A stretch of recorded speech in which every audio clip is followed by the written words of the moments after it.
I was getting ready to wash the bike after our Tassie trip. I'd left the bike for a week because I couldn't face it, and I saw this little yellow thing on the tyre. Closer inspection revealed that it was a nail. So I guess I better repair it before I do anything else. By the way, don't take any of this advice. This is just what I do.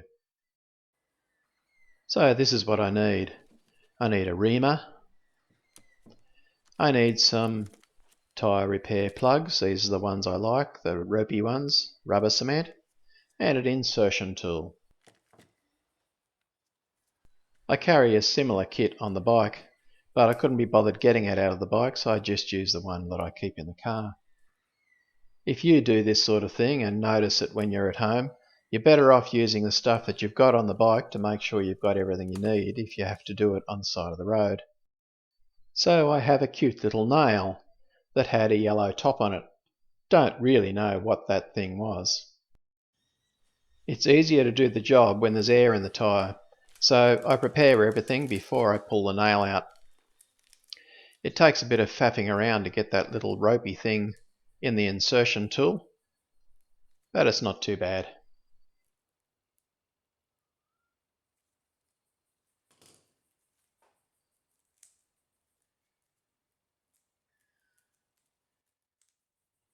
Rightio then, time to extract that little nail.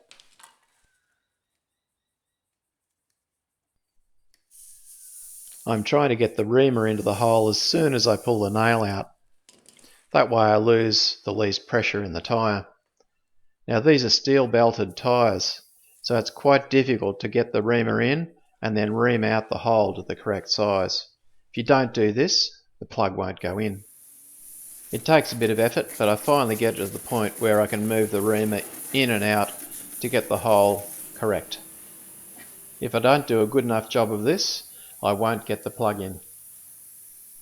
These grey ropey plugs can, at a pinch, be used without the glue, but ideally you need to put glue on it if it's going to last.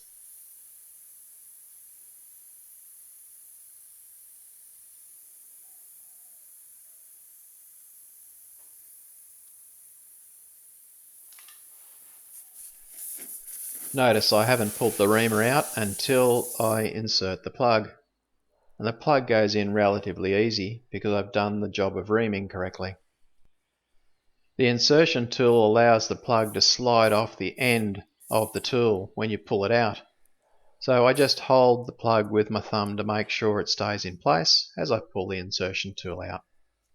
And the job's almost done. You can see I've left some hanging out of the tyre. I'm just going to trim off a little bit. I don't trim it right to the base of the tyre. That will compact down as I go for my first ride.